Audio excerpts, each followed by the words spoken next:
All right, so I have a little tote here that I've been carrying around lately, and it's called the Night School Tote from Minor History, which is a company I believe based out of New York. This is like a perforated black leather magazine tote with one interior pocket. I've been carrying this everywhere, so I just thought I'd share with you what I carry along with me or what is inside my purse. And the size is really good. It's not too much space, so it's not too heavy on my shoulders. Anyway, so I'm gonna share with you guys what I keep inside this tote. Okay, so the first thing I have here are my Elastiva sunglasses. And these are the ones I've been wearing lately. They're called the Perfume Sample. I'll leave a link for it down below, but we actually sell it in our shop on Bikini. This is what it looks like. Estee actually has this as well. She has it with like a gold lens, but this is just with a flat gray lens. I really like this. I think it goes with everything, and I love how lightweight it is, so it doesn't leave like indents on my nose or anything like that. All right, next I have this right here, which is my clutch. This, my sister actually got me a gift card to Madewell for my birthday, and then I went there and I saw this and it was only $50. So this actually keeps everything that I need in one place, so I don't have to carry around a tote into like a restaurant or into like a bar, or like if I go to a concert or something like that, I just carry this with me. In this I have my phone, I have my keys, and I always keep this thing on my keychain because it's just very useful. Like if you forget your keys, then you can just hook this by your door before you leave, and you'll always remember your keys. I don't know, I always have one of these loop leather things. This is from Bagoo. And then I have the lipstick I'm wearing, which is the Sephora matte lip stain or matte lipstick. It's all rubbed off, but it's in the color Always Red. And then I have a chapstick here. This is the Sugar Berry Fresh, from Fresh, it's Sugar Berry. And it's a tinted lip treatment, and it has SPF. It's all rubbed off, but I believe it's SPF 25. I really like this. I'm actually almost done with it too. I just have this much left. And then I have my Glossier Coconut Balm Dotcom. This I always carry with me. Either this one or like the other one, the non-scented one. I always have this like in my pocket or something like that because I use it on my dry cuticles, anywhere I have dry skin, like on my knees or elbows, just wherever, even like under my brows for some reason. Sometimes I have like really dry spots. I'll put this on and it's just a lifesaver. Anyway, and then I have my pen here. This is the V5 Pilot pen, precise, extra fine. I have all my credit cards and whatnot right there.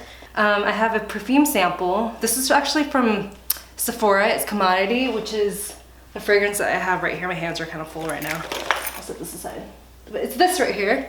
It's Commodity Book, which you can get at Sephora, and it's my favorite fragrance right now. I actually got a sample from Sephora, and then I was going to buy it. I tested it out for like a week or so, and then I went to Caitlin's house, and she's like, I got it for you for your birthday, so I was super excited about that. I was gonna go buy it anyway, and she actually got it for me, and it's a wonderful scent.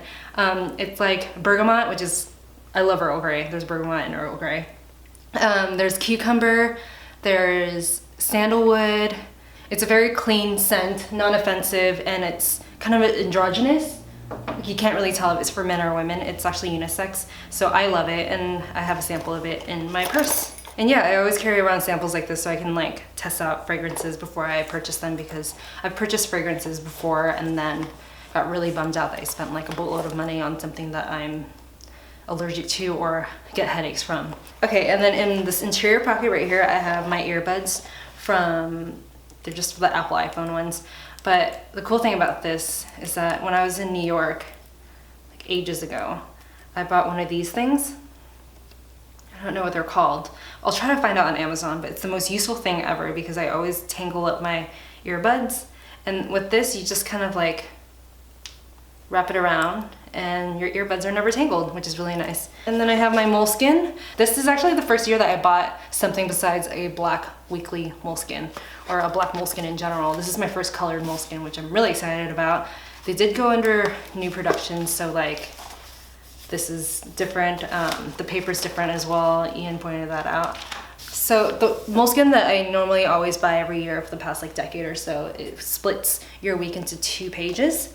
This one, on the other hand, puts your whole week in one side, and then this side I kind of brainstorm or do just random notes and whatnot for like YouTube ideas, creative ideas, whatever I want, like this, kind of like that. I also write to-do lists on this side of the book too, so I love having just, you know, a plain note page to write notes on, and then what you actually need to do on your schedule right here.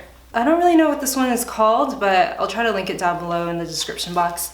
But yeah, I highly recommend it, especially if you like writing your thoughts down, or if you like keeping a journal, this would be great. Next, I have a disposable camera. I always keep one of these on me. Sometimes I keep it in the like pocket of my jacket, but I've had this for a couple months now, to be honest. And I like disposable cameras because I don't feel so guilty if I lose them. I do have a lot of really nice cameras as well, which, you know, like when you buy film for it and then you go develop it and everything, you really have to know the camera in order to use it. Whereas this one, I feel like anyone can use it. And then I have my camera. This is my vlogging camera. This is the Canon G7X. I think every vlogger has this camera, but it's just a wonderful camera. It has like a forward-facing screen, so if you were to start out with YouTube for the first time, I would suggest this. It's really good if you have like shaky hands because it kind of like stabilizes. And I really like it. My boyfriend actually got me this case for my birthday, and it's just a leather, or it's a faux leather case, and it keeps your camera nice and clean and protected. The last thing I have in here is Lucas's Paw Paw ointment. This I usually have at the bottom of my bag because it's bright red, and you throw it into any black hole of a tote bag or whatever, you can spot it right away, and it's always at the bottom. The reason why I got this, to be honest, is because I found out that Alexa Chung uses it, and I thought it was the coolest thing. I found this at this place called Aust, which is in Venice. It's A-U-S-T. I don't believe they sell it online, but I'm sure if you call the store, then they'll send it to you. But it's only 10 bucks. It works the same way as the Balm.com. The reason why I like this though is because it's a little bit more fluid, I guess a little bit more thin than the Balm.com. So if I need to spread it out to like a big area, like over like a big patch on my arm or like on my feet or my knees, this is a bit more fluid than that. And I also really like the packaging on this too, so it's a really good product. So yeah, that's everything I keep in my minor history bag. In all honesty, I think it's super affordable as well. So I'll leave a link to it down below. Like when I saw the price on this bag, I was like really kind of shocked because when you go around, I don't know, just like site hopping and you look up leather totes, they're always usually so expensive. And something that looks this minimal, this clean, I would guess that it would go for a little bit more than that, but I believe this one's like $165, which in my opinion is very reasonable for a leather tote. Yeah, if you like it, I'll leave links down below. And also, if you have any suggestions for upcoming videos, I'm kind of running out of content ideas, just leave it in the comments section below. I read all my comments, so I really want to hear what you guys want to see. Thank you so much for tuning in and watching this video. I'll see you guys next time. Bye!